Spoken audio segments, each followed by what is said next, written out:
So yesterday we stopped at Haradatta, and we are uh, actually taking a broad overview of the authors and the texts, which are part of the tradition that devoted itself to the study of language as a phenomenon by studying various aspects, various angles related to the study of language. As we saw, we are dealing with the Paninian grammatical tradition. But as I said to you, there also existed non-Paninian grammatical tradition. But the rigor with which the Paninian grammatical tradition survived and grew and even is growing today, that is unparalleled. And that is the reason why we have focused on this particular important tradition, which represents overall the thinking about language that existed in India since a long time. Now, this Paninian tradition originated with the text of Panini called Ashtadhyayi. And as the other point came out in the discussion as well, that one of the important methodologies used by Panini in order to arrange the data analyzed in a particular manner was the methodology or the technique of substitution. Sir, I have a doubt. Yeah. Sir, okay, this Panini, okay, where the location, geographical location will be? Because we had Takshashila and other schools. Yeah. So historically, Panini is believed to have thrived at a place called Shalatura. Panini is called Shalaturiya. The grammar of Panini is called Shalaturiya, and he himself is also called Shalaturiya. This Shalatura, according to many scholars, and I think there is a general consensus on this, Shalatura is what is modern Lahore. So, in fact, there was so that is the historicity of Panini. And of course, then there are stories in the sources where he went to study and what all did he study. And one of and his schoolmates, Katyayana, is stated to be his schoolmate or classmate even. But these are different stories which are not corroborated by any historical evidence, as is often the case with the Indian thinkers, where the history evaporates in the course of time, and we don't get much information about the author and his whereabouts and so on and so forth. Now, the other important story about Panini is that he was composing his sutras, and he was completely submerged in this task of composing the sutras, so much so that he did not recognize that there was an animal approaching, and that animal had already considered this grammarian his prey for the day. And so poor old Panini had to uh, give away his own life. But the point is that even in that stage, he delivered his last sutra, which is a very famous sutra. It is a. Probably he was saying something, exclaiming something, but it was also the explanation of the phonetic features of the sound that is so predominantly used in Sanskrit. This is all that we know about the historicity of Panini. Some of the sources are the Brihat Katha composed by Gunadhya and Katha Sarit Sagara, and some other sources are the sources available in the Paninian grammatical tradition itself. where Patanjali refers to Panini by some names. His mother's name is Dakshi, so he's referred to as Dakshi Putra and so on. But that's all that we know about Panini. So that brings us to another important point, namely what exactly we mean by Indian in Indian knowledge systems. So one would probably say that historically, the part that is not, I mean, historically, the geographical location, which is where the texts composed in Indian languages existed, that probably is also what can be considered as Indian, need not necessarily be the area which is covered by the geographical boundaries of the modern day, that those systems will be called the Indian knowledge systems. Probably that will also come down to certain languages. So, for example, systems composed and written down in Sanskrit, those will form the core of the Indian knowledge systems. However, other systems developed in other languages can also be considered as part of the Indian knowledge systems. Yeah, Professor Kulkarni, can you please briefly remind us what is this method of substitution which was adopted by Panini? Yeah. So the method of substitution is a device developed by the grammarian Panini, which accounts for the variety of the linguistic data. As is clear that people speak language I not think it was explained yesterday clearly, I suppose. I mean, even you have referred a citation also. sure, but yeah, but if I can briefly also say, um, that is a technique developed in order to account for the varied linguistic data, and one cannot expect the linguistic data to be completely monolithic. It has to be multifaceted and of multiple kinds. Now, the question comes is when you have multiple words signifying a particular same meaning, how do you account for them?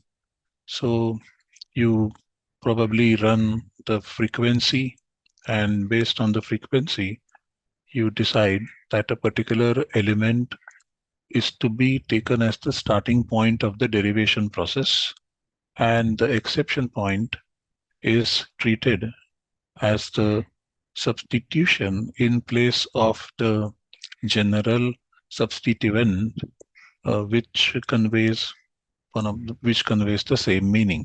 So meaning being constant, the words vary, and then you decide which of these words you will start your system with, the system that derives the sentence. So it is primarily a derivational system where there will be in talking in terms of the modern terminology, we can have, let's say, bottom to top generation of the language. Need not be top to bottom, but bottom to top generation. And then there will be always one point that will be the starting point, and then we will substitute something that is an exception in place of the major substituent.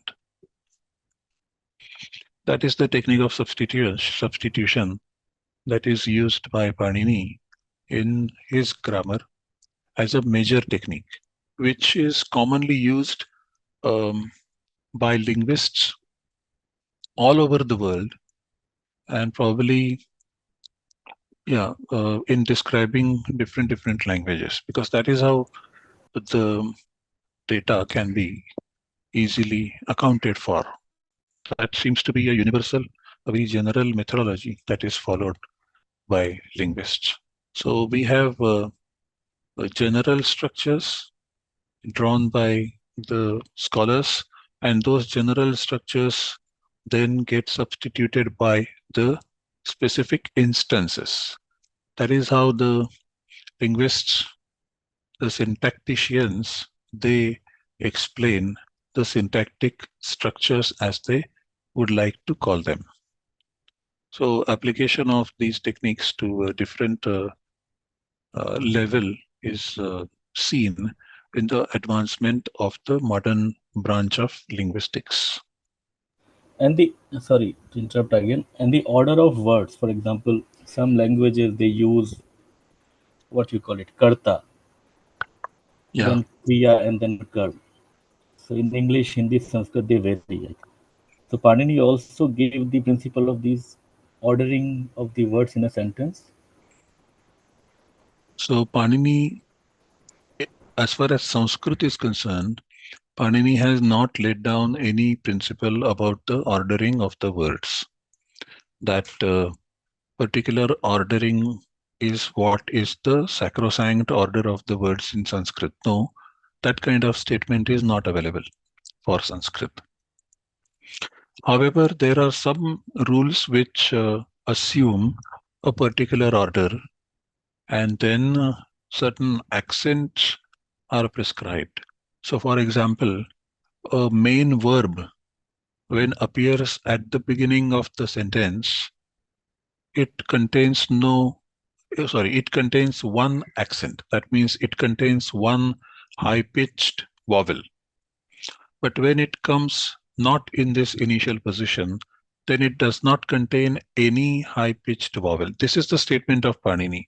This gives us some clue about the order, but otherwise there is no such restriction or no such statement regarding the order, and that is perhaps why Paninian grammar became so much popular and so much fantasized about as being um, one of the greatest grammars which can function without there being any order that is being specified. Now, there is some order that is followed even in Sanskrit. If we look at the corpus of Sanskrit, that is true. But the theoretical possibility is that different words can be placed in different sequences wherein the meaning of the sentence would not be disturbed. So, for example, Ramo Vanam Gacchati can be also said Vanam Ramo Gacchati or Gacchati Ramo Vanam without disturbing, without touching the core meaning that is conveyed by the sentence. So the order in Sanskrit does not depend on, or the order in Sanskrit does not dictate the interrelation of the meanings of the words, as is the case with some other languages in the world, for example, English. So if you say a tiger eats a man and you change the order, a man eats a tiger, the meaning changes. And then therefore we must accept that the word order plays a crucial role in deciding the syntactic roles. That seems Uh, to be not the sir, case in Sanskrit. Yes. sir, okay, we have a Hebrew as well as Greek. Hmm. Greek grammar is quite good, especially biblical Greek. Grammar is quite good. My point is, I was asking, okay, whether, okay, see, these scholars they have might have interacted. Even Takshashila was there at that time, so scholars might have interacted, and Panini, okay, what was his associations with people and etc. For example, for the time being, okay, that Hebrew grammar was good as well as Greek biblical Greek was excellently good in grammar. So okay, so how okay might be okay. See, is there any connection with these scholars or Okay. So no? I must say that I have no knowledge of both these languages and both these grammars. Now, there are scholars who did have knowledge of at least Greek. Uh, the notable example is that of the famous linguist who established the Asiatic Society of Kolkata and who also put forward the view of the common ancestor of Sanskrit and Greek and Latin. And he is Sir William Jones. And then there is a chain of linguists who knew both Greek as well as Latin and also Sanskrit. Now, we have their literature available with us, and it is very clear that comes out of these texts that they found some innovative ideas, revolutionary ideas, so to speak, in the grammar of Panini, which they did not find in their earlier study.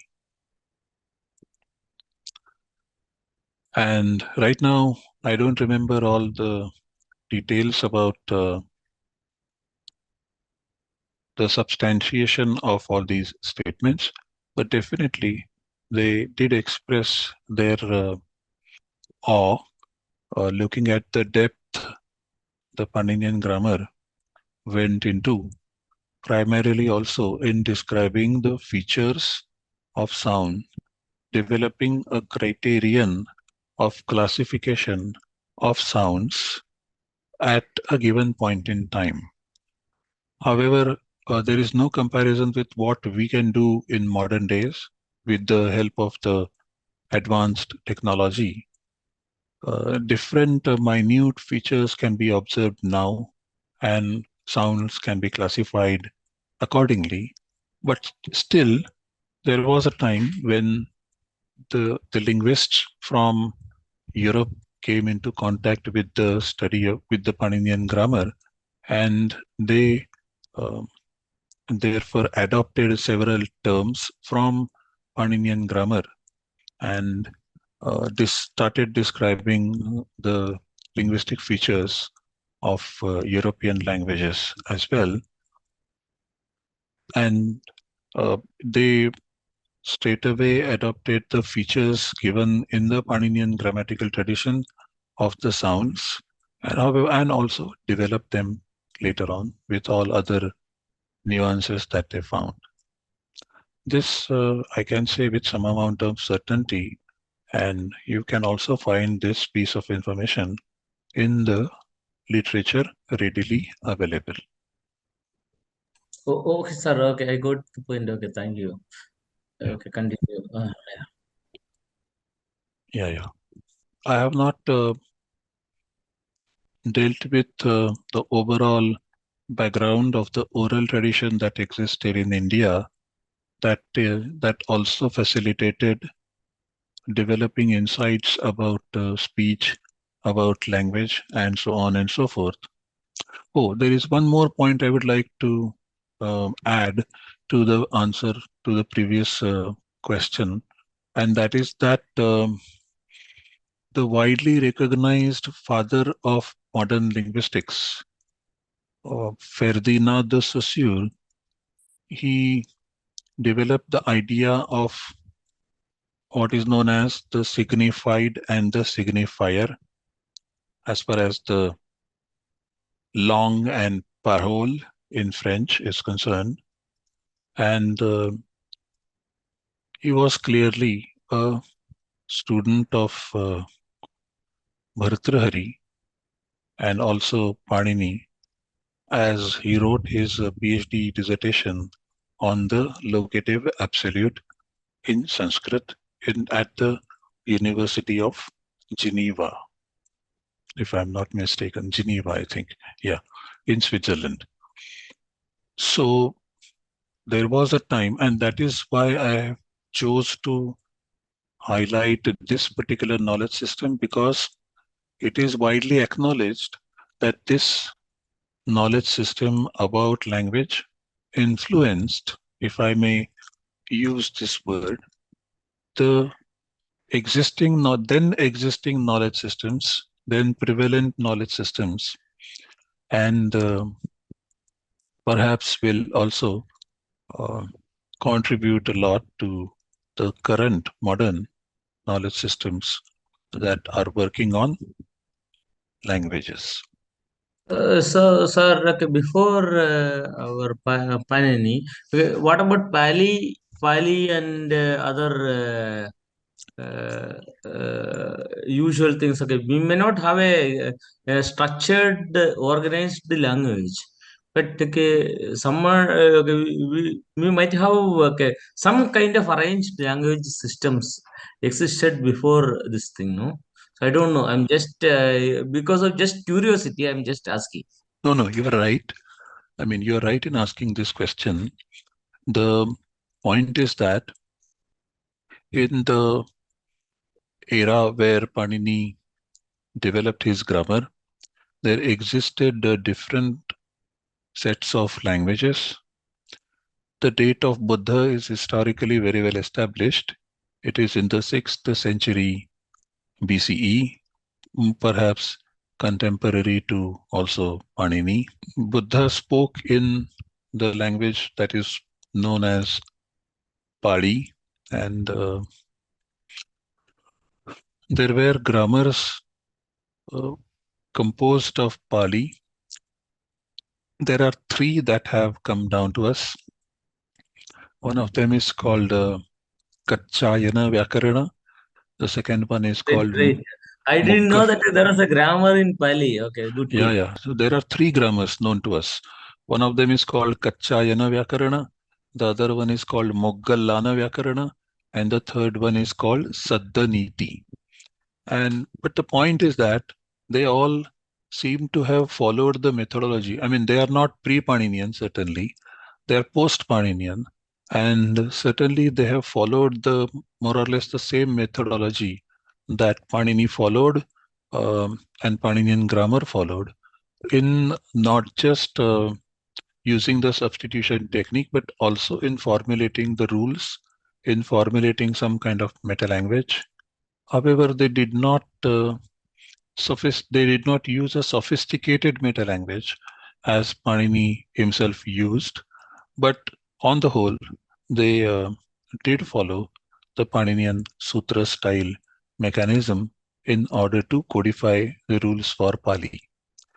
There are, Prakrit is a term that is used for a set of languages. There is no one Prakrit. You cannot point out to one language and say, this is Prakrit. No, there are several Prakrits, and some of them are traced as the origins of some of the modern Indian languages as well. For example, the Maharashtri Prakrit as well as the Shauraseni Prakrit is identified as the origin of what is currently being spoken in the state of Maharashtra, the language called Marathi. And in fact, the government of Maharashtra some time back constituted a committee which also submitted its report to the government of India to get the status of classical language, tracing its origin back to one of these Prakrits. Now, the Prakrit grammar, there are some Prakrit grammars as well. One of the grammars was composed by uh, a great sage, Jaina Muni, called Jaina Muni from Patan, Hemachandra, Acharya Hemachandra, which is the uh, eighth chapter of his treatise, and it is called, I think it is called Prakrita Prakasha. But this is another grammar written once again in the style that was used by Panini to describe Sanskrit. However, we must also note that in the classical Sanskrit era, where we have especially the plays which are bilingual, where certain characters use Sanskrit and certain characters are using Prakrit language to deliver the dialogues. So Sanskrit and Prakrit must have been living together at some point in time, and Prakrits can be the said to be the evolutions of Sanskrit. However, there is a view that Sanskrit emerged from Prakrit. As the name suggests, Prakrit refers to something that is natural, and Sanskrit is that which is sophisticated. So something sophisticated emerges out of something embellished, emerges out of something that is natural, and that seems to be one of the reasons why this theory says that the Sanskrit language emerged out of the Prakrits. So this is the interrelation of Sanskrit with Prakrits and Pali. There is one more important point that needs to be also stated here, is the correlation of the Pali language with the Vedic language in one respect, namely the availability or the use of the sound l, which is completely missing in Paninian grammar, which is completely missing in classical Sanskrit. So there is some continuation as far as the Vedic Sanskrit is concerned and Paninian grammar is concerned, but there is this strange loss of l, which is found in Pali, which is also found in many modern Indian languages, but is not found in classical Sanskrit. It is found in Veda, but not in the classical Sanskrit. That is a little puzzling. Now, this is the correlation, and in fact, there is uh, there is quite a lot of literature written by one Professor Madhav Deshpande, formerly a professor of Sanskrit at the Michigan State University, on this particular topic. And I remember one of his books is called Panini, a Frontier Grammarian.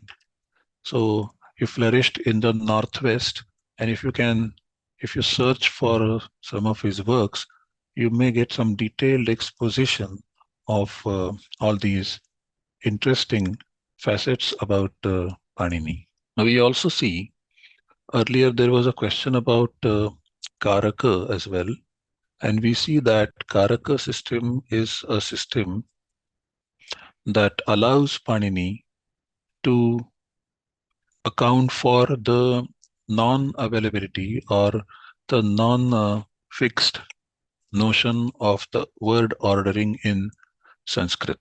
So there is one article which is, I think, available on the internet. The title of the article is Free Word Order, How Free It Is.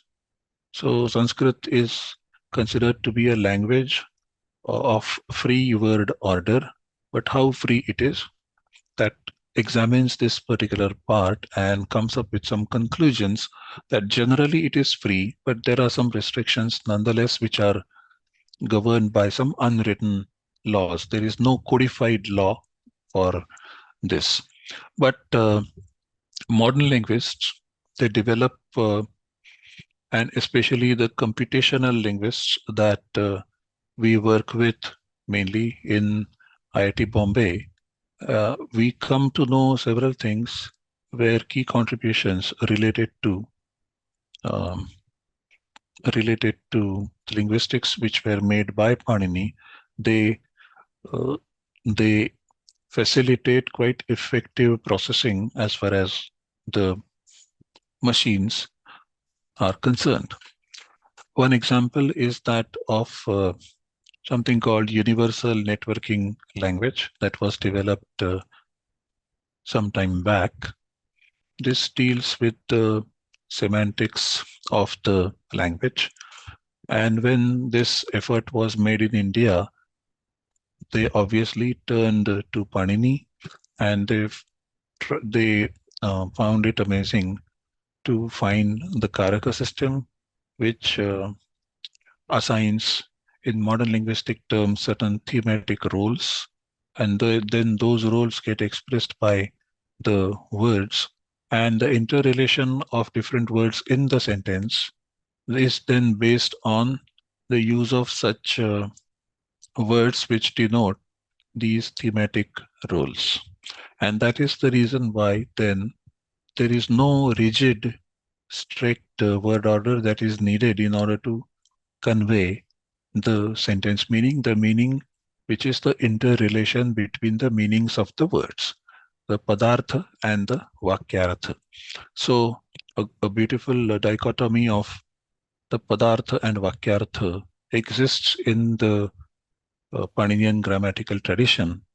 And the question is, what is a Vakya and what is a Vakyartha, which looks very innocuous but has got wider, deeper, and richer philosophical aspects related to it, which need to be carefully studied, which throws quite a lot of insights. Where we have more than 10 philosophical schools contributing differently, owing to their own philosophical tenets, which uh, give insights into what a sentence is, what a sentence meaning is. The question is whether the sentence meaning is one undivided whole or whether it is compositional.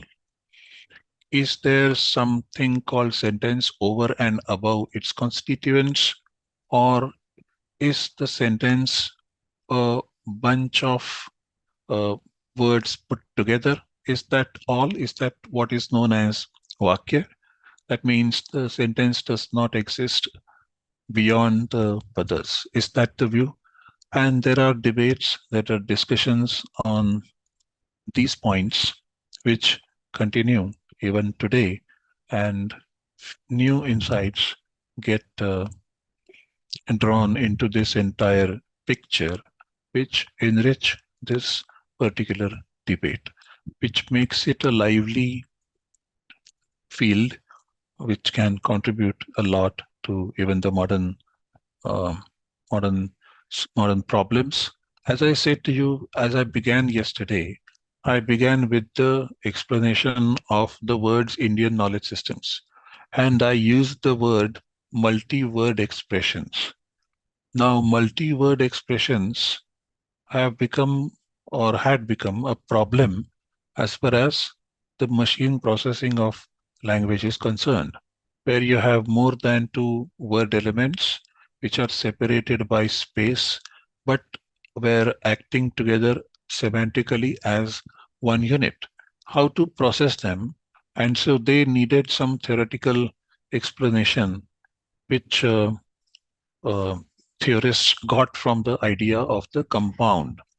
So the Indian grammatical tradition has got something to offer as far as even the syntactic relations that exist within these multi-word expressions, which can be shown, which are in fact shown by showing the brackets around them. So there are these interesting developments that are happening even now, in which the Paninian grammatical tradition actively participates and offers some solutions or some insights. Yeah, so Indian Semantic Analysis, that was a book referred to yesterday. Yeah, this is a book published from the Cambridge University Press, written by a scholar from the University of Cambridge, UK, called Ivind Karsh. Yeah, slides seem not to be moving because I'm not moving them, because I'm trying to answer these questions. And now, of course, I will start moving the slides because I will return to this discussion of authors and texts. Before that, I was trying to give the context and was trying to recap as to what I had done yesterday. And we were into the authors and the texts that continue this particular tradition.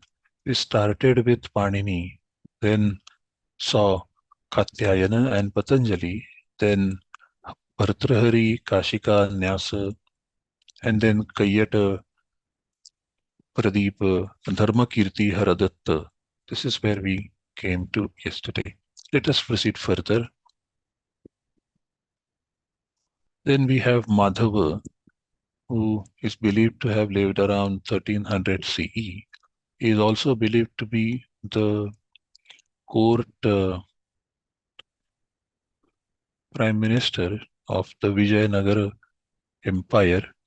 He is believed to have composed a text called Dhatuvritti, a commentary on the verbal roots of Sanskrit. which is a seminal work on the uh, philosophy of the meaning of the verbal roots, which mean an action, and it is this action which becomes the main aspect of the semantics involved in a sentence. And then we come to Ramachandra Shesha around 1400 CE, who composed a text called Prakriya Kaumudi, which is a thematic arrangement of the Ashtadhyayi, little polished from the one that was presented to you earlier, where Dharmakirti is supposed to have ventured into this idea of arranging the Paninian Sutras according to the theme. And that was taken to a height of sophistication by the next scholar called Bhattoji Dikshita around 1600 CE, who composed the seminal text of Vaiyakarana Siddhanta Kaumudi, in which the thematic arrangement reached a refined, sophisticated state. And even the current Paninian grammatical tradition is based on the study of this particular text called the Vaiyakarana Siddhanta Kaumudi. Sir, So, where is this Hindi language comes? Means it's closely related to Sanskrit, but it's a different. As you said, okay, there is a missing happening. But okay, how about Hindi language? What is the timing? I don't know. I'm curious and asking. yeah. So, there is a group of languages which are called Indo-Aryan languages. And Yeah, just like Malayalam. Malayalam means you have a lot of Sanskrit words in it. right. So there are the linguists have these groups of languages. They classify the modern Indian languages in some of these groups. There are 5 such groups available. One of them is called Indo-Aryan language, the Vedic being the oldest amongst all the Indo-Aryan languages, and Sanskrit happens to be an intermediary stage. And then, of course, Hindi happens to be also happens to be a language that has emerged in the course of time in this particular stream, which is part of Indo-Aryan languages. Okay. Can you give me a time? Means the years which year these languages evolved Hindi as means is constructed as a language kind of thing. Yeah, I'm sorry, I'm not able to give you the because I'm not able to give you that date. It does not come. But let Okay, me okay, okay, wait. no It problem, no might problem. come. It might No, come. curious. Okay, Um, just because okay. yeah, I'm sorry because I'm coming after delivering the lectures on the Vakyapadiya of Bhartrhari, where we were reading the text on the views on the sentence and sentence meaning. So right now, it may take some time for me to also come out of that and probably take on these precise answers. So we were dealing with the authors and the texts in the Paninian grammatical tradition, which forms the core of the Indian knowledge systems related to language. Once again, I reiterate that it doesn't say that there didn't exist anything else than this, but what I'm saying is these are the prominent and these are the lively and the most vibrant figures and texts and a flow of thought in the form of a tradition, in the form of a system related to language. We can clearly see that the ideas related to language traveled in this particular tradition and they still keep on traveling. So we were dealing with Vaiyakarana Siddhanta Kaumudi, And I may add a personal touch over here when I can say that in the past week, that is to be precise, on 27th of October, I happened to be in Pune to conduct a traditional examination of precisely this particular text called Vyakarana Siddhanta Kaumudi in an institution in Pune called Veda Shastrotejaka Sabha. And this institution is devoted in carrying out various exams related to Veda and different systems of thought that got developed in Sanskritic tradition. So, Vyakarana Siddhanta Kaumudi is the most popular text of the Paninian grammatical tradition because it also gives a careful study. It also gives careful solutions after careful study of the Vyakarana Mahabhashya and other texts in the tradition.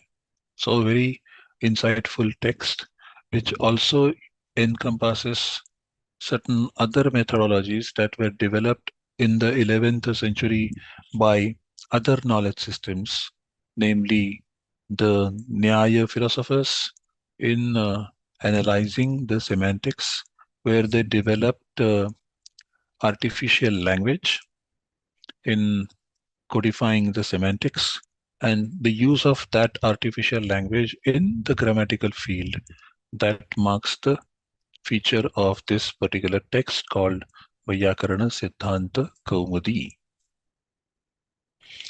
Bhattoji Dikshita also wrote texts called Shabdakaustubha, which is a commentary on the Vyakarana Mahabhashya, Vyakarana Matonmajjana Karika, a text devoted to the philosophy of meaning, Praudha Manorama, a text which is a commentary on the Vyakarana Siddhanta Kaumudi. So as you see, there is this tradition of texts and commentaries written on those texts, and then further commentaries written on those texts, taking the thought forward, developing uh, certain nomenclature of a particular system, developing certain rules, examining certain rules, and discarding whatever is not logical, whatever is not acceptable, which cannot explain away the forms that are used in the language. Then we come to Nagesha, 1700 CE, and a little bit beyond that, 1800 also. So Nagesha composed a text called Udyota, a commentary on the Pradeepa, the commentary on the Vyakarana Mahabhashya. Nagesha also composed the following texts: Shabdendu Shekhara, a commentary on the Vyakarana Siddhanta Kaumudi.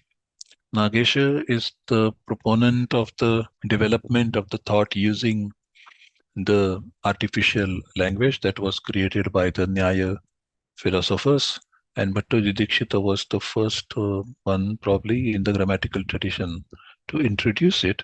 Nagesha was the one to take it to the peak of its utilization. Paribhashendu Shekhara was another treatise composed to deal with the explication of the meta rules. So there is this clear distinction between the object language and the meta language that existed in the Paninian grammar. And so there has to be a system of meta rules which constantly interact with each other, which whose interaction sometimes results in cancellation of some meta rules, and there has to be a criterion based cancellation, and that is what is evolved in these texts. Those are dealt with in the text called Paribhashendu Shekhara. And then we have Siddhanta Manjusha, another important text on the philosophy of language. Spotavada, philosophy of language. Then we have another scholar called Vaidyanatha Paigunde, who flourished in around 1800 CE, who wrote a commentary on Paribhashendu Shekhara called Gada. and another commentary called Kala on the Shabdendu Shekhar.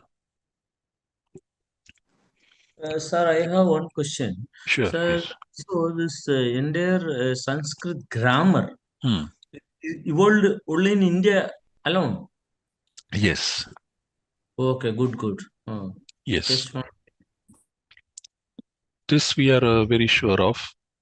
Um, when you are asking about Pali grammars, Pali grammars evolved also in Sri Lanka.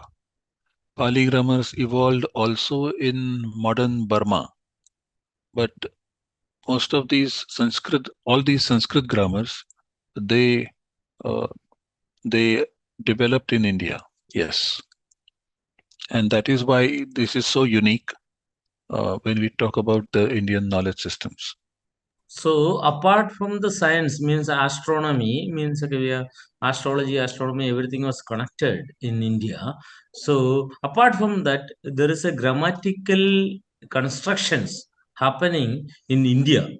So that's the point. It's very interesting. Yes, and one is also able to say that at a given point in time when this system came into contact with the Western scholars, so to speak, uh, the Western scholars found it far more advanced than what they had notions about language. And this they clearly recorded. And even today, the leading linguists accept their indebtedness to the Indian grammatical tradition for the insights that this grammatical tradition provided to them. For example, in the 20th century, there were some viewpoints like structuralism, new structuralism, and so on. And then these clearly acknowledge their indebtedness to their acquaintance of the Paninian grammar. Sir, you also mentioned meta languages. Yeah, Yesterday, I had this doubt, and can you just briefly give one example or so? And okay, can you yeah, just yeah.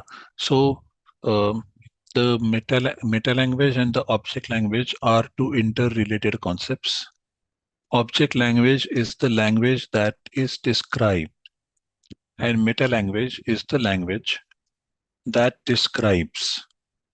So we know when we study English, at least in our part of the world, the grammar of Rain and Martin, that is very famous for students at least. So we see that this grammar is describing English language and it is composed in English.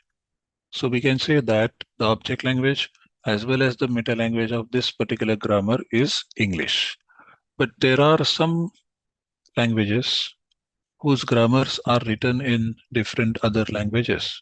For example, the grammar of Veda, the Vedic Sanskrit, is written down by Arthur Anthony MacDonald in English. So here we say that the object language, namely the object that is the language that is described, is the Vedic Sanskrit, and the language in which Vedic Sanskrit is described is English. So English? the meta That, language is English in this case, and object language is the Vedic Sanskrit in this so you case. are describing one language in another language. One language, one natural language in And another okay, natural language. okay, got it. And the importance of Panini is that he developed techniques related to this meta language in which allowed him to briefly, in a brief manner, account for a multitude of data. That seems to be something which the linguists and the other This is scholars find it great. magical Okay, good, good. about Paninian grammar as to how you can be so brief and at the same time cover a multitude of data. Okay, okay. And so there are some rules which also describe the meta language. They are obviously called as the meta rules, the meta linguistic rules, as to how a um, particular systemic value to be assigned to a particular element, and so on and so forth. And then how to process, how to progress, how to what kind of input is required, and how will the rule apply, what will be the conditions for the rules to apply, and what will be the output. Now, this output can become input for the next rule, and then that output becoming input gets further processed, and that process continues until you get the finally derived output in the form of, let's say, a compound, and so on and so forth, also a sentence. So that final output is derived. In doing so, there will be some rules which get suspended in the course of time, and there will be some rules which will apply simultaneously. So obviously they will create some conflict, and we need to develop certain mechanism in order to resolve these conflicts. And so they have to be criterion based. And so one has to develop the technique of finding out what is internal, what is external, and so on and so forth. So the idea of um, rule building, the word building rules, and also the rules which cancel each other and which are developed by modern linguists. One of the linguists is still serving Stanford University, called Paul Kiparsky. He worked with my teacher, S.D. Joshi, Shivaram Shastri Joshi, and he also figured out a theory called the Siddha theory, has also published about it. You may find more information about it also on the web, also on the JSTOR, and so on. So that was the contribution of my teacher, Siddha theory, in the field of phonology in modern linguistics. So this is the slide which talks about Vasudev Shastri Abhyankar, who flourished in around 1900 CE, who composed commentaries on Paribhashendu Shekhara as well as Sarvadarshana Sangraha. And then he also got in touch with the modern technology and also the modern streams. So he provided and published a translation in Marathi of the Vyakarana Mahabhashya, along with the Marathi translation of the Brahma Sutra Bhashya. And then the tradition continues, and my own teachers, Shivaram Shastri Joshi or S.D. Joshi, who received his PhD from Harvard University, translated Ashtadhyayi into English and translated the Mahabhashya also into English. And these are publicly available texts. His English translation of the Ashtadhyayi was published by the Sahitya Akademi, and the English translation of the Vyakarana Mahabhashya, most of it was published by the then University of Pune, and also the Bhandarkar Oriental Research Institute in Pune. And as I said to you just now, his theory was that of the Siddha theory, which he developed along with Professor Paul Kiparsky, Stanford University, and also published that theory. And then another teacher of mine, who was also mentioned in my introduction, Vaman Shastri Bhagavat, he also uh, published the Marathi translation of the Vakyapadiyya, and also the edition of another commentary called Sukti Ratnakara, chapter 1 and 2 in 2003, and so on.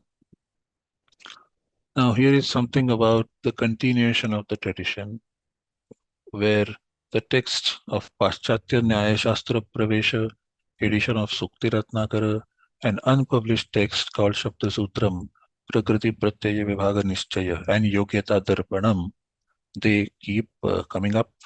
And the touch of the modern technology, being in IIT Bombay, where we are in touch with the leading experts in the field of natural language processing, we get to know about the new advancements and obviously the insights that are drawn. And in that context, we figure in and figure out our own linguistic thoughts and try to take those thoughts forward and keep contributing and keep adding to those thoughts. So this is the continuation of the tradition that I wanted to highlight about. And now, looking at the time, I would like to now directly go to the conclusion of my lecture, because I would not like to spend more time on all this. This is very intriguing, interesting, and so on. But I would like to straight away go to the conclusion. And the conclusion is that language as a whole is the subject of this field in India. We look at language as compositional as well as non-compositional as one unit. The result of this study is the study itself and also better communication. The relation of the world we live in and the language assumes significance in this particular study. So we never omit this aspect, namely that the relation of the world we live in and the language that we study, that needs to be constantly studied. We also believe that language is a living thing that is subjected to this study.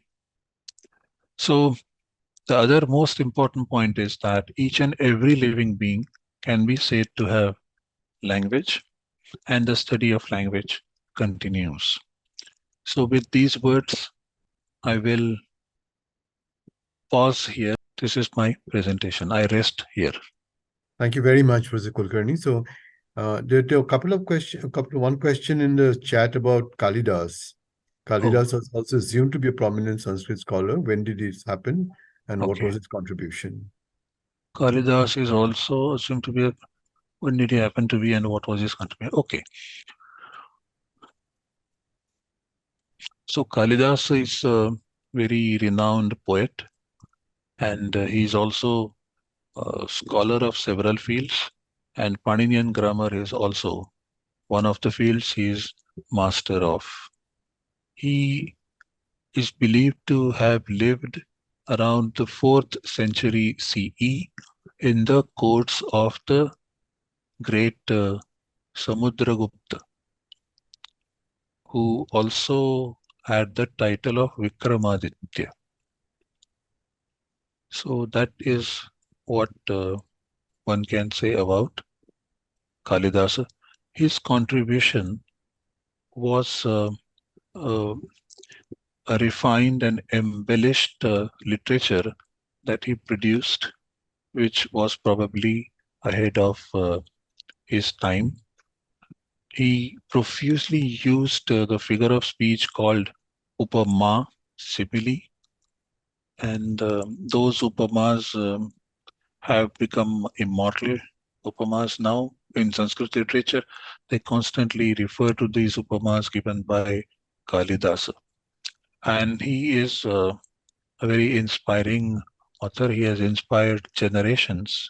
And I can also tell you that Kalidasa has composed two Mahakavyas, around 20 sargas in each, so almost around 1500 verses or 2000 verses he has composed.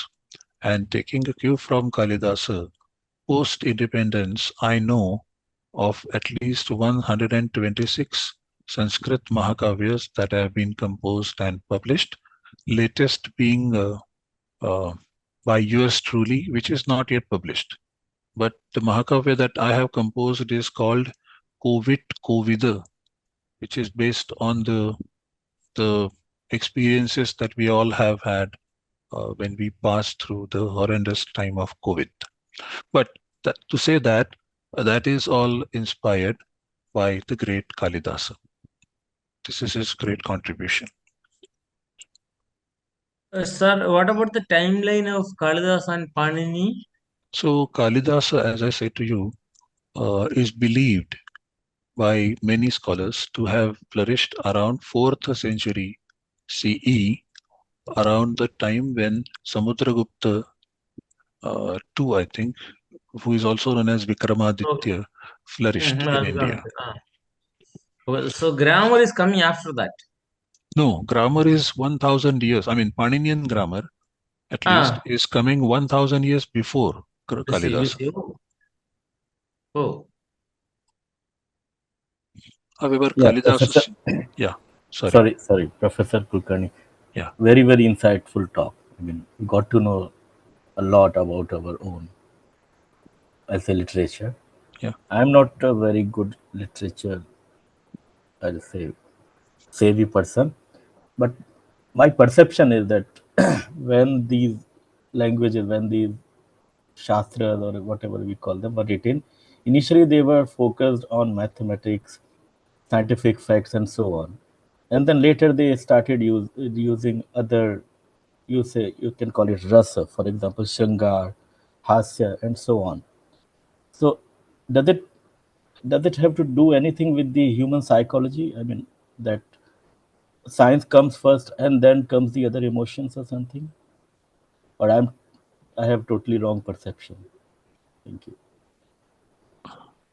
I think you do not have a totally wrong perception. Your perception might arise from uh, certain enriched experiences on your part. But I must say that as far as the Indian scenario is concerned, there is no such sequence that can be factually established, where we can say that different streams, they were developing simultaneously. One important problem about Indian tradition is that not quite a lot of literature has reached down to us. Many of the works, they got lost in the course of time. But one must say that uh, there is an all-round development, scientific development, as well as a development about Natya. Because when you talk about the rasa, we must refer to the Natya Shastra, which was composed around the 2nd century BCE. And if you look at the other texts written in other streams of thought, if you focus on Ayurveda and also astronomy and so on, so some of the texts got composed then or even before that time. And the Vedanga Jyotish was already there. There, Panini was already there. So there is no such sequence that the scientific texts, they come first and then come these other texts. In fact, the theory of rasa is also studied by modern scientists who are known as cognitive scientists, who try to figure out what is the explanation of the concept of rasa from that point of view. Yeah, so that is, I think, an Yeah, important science to thank you take so note of. much. And if So you could also please, if this the translation you mentioned yeah. about So Shastadhyay, these if there is any, translations are available from Sahitya Akademi, New Delhi, and also Bhandarkar Oriental Research Institute in Pune. If you go to their websites, they will be able to provide you with the links.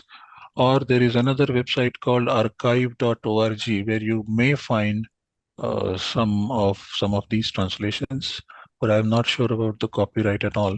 So better one contacts uh, Sahitya Akademi as well as the Bhandarkar Oriental Research Institute, where they have, the Bhandarkar Institute, I know, has got some scheme uh, where they enter with some kind of deal with you and impart the knowledge, impart the books to you. It would have been good if he could interact with the resource person. For example, for his line of thought, there are many things which he can answer, but others don't know. For example, just now, okay, as you said about Ayurveda and things like that. See, means we are ignorant. Basically, I'm from physics, but I just want to have thousand questions regarding something which is connected to the history. Yeah. And yeah, maybe okay, it would have been good if you can make an interactive session apart from the usual lectures. Thank you. Yeah. So I think, as I said in the beginning of these slides, the question is, did everything exist in India? The answer is no. Did nothing exist in India? The answer is also no. Did something exist in India? And the answer is yes. And we let us study those facts with an open mind, accept whatever is insightful, enriching, and so on, and move ahead. That seems to be the way forward when we look at these Indian knowledge systems. Mr. Kulkarni, so when you refer to India, Yeah. what is it that you have in mind from these ancient times? Yeah. So as I said to you, that needs to be, or that is narrowed down little to the language that originated in India, in which the systems were composed. And it need not necessarily refer to the current geographical locations of India, as is the case with the Paninian grammar. And Mhm. in fact, there was a very funny picture that I saw where Panini was claimed to be Pakistani. And of course, historically, yes, that's what we have to accept. There is no, I mean, that is what it is, right? Factually.